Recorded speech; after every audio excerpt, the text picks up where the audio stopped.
نارینه انسان ژاړي. نارینه انسان څه وخت ژاړي؟ نارینه انسان هغه وخت ژاړي چې کله یې مور وفات سي.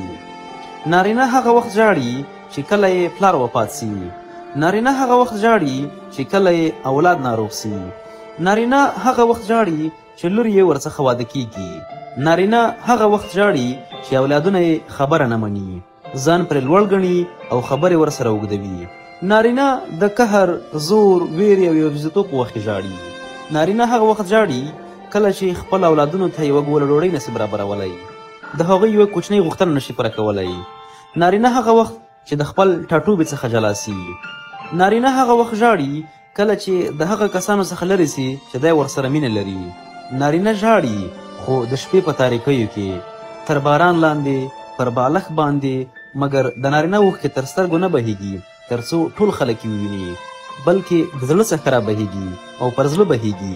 بیا یې نه تاثیر په کتلو، د مخ بڼې په اوښتلو، د ویښتانو په سپینېدلو او لاسونو په رګېدلو کې ښکاره کیږي. هو، نارینه انسان همدغسې ژاړي.